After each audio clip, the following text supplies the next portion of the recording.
Nous savons que diviser pour mieux régner est la devise essentielle du jeu auquel ils jouent.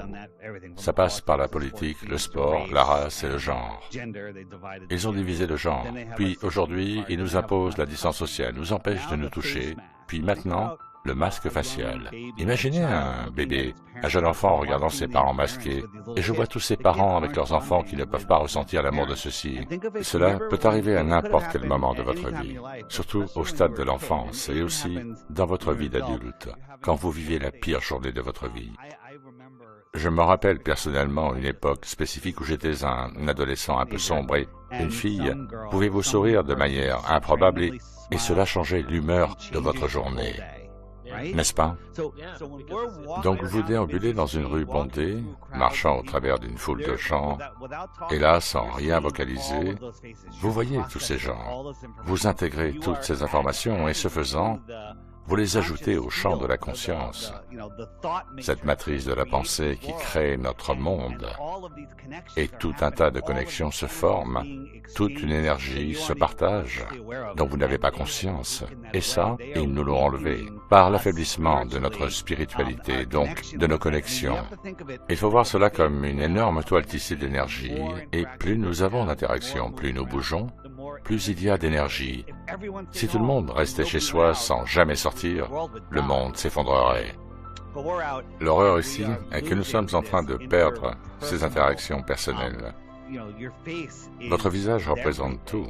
Il est plus important que les mots qui sortent de votre bouche.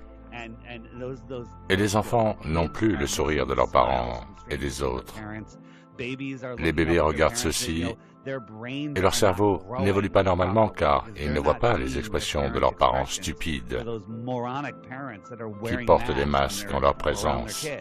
Et ça, c'est un problème bien plus grave que l'écroulement financier et tout le reste. C'est bien plus grave. Et les gens ne s'en rendent toujours pas compte. David, j'aimerais te rappeler ce qu'a dit un de mes philosophes préférés. Son nom est Roger Rabbit.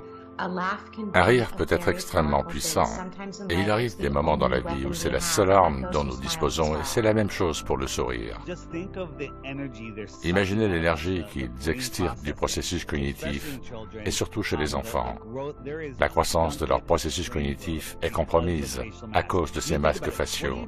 Pensez à ce que vous faites quand vous voyez un bébé, vous lui faites des mimiques, vous souriez.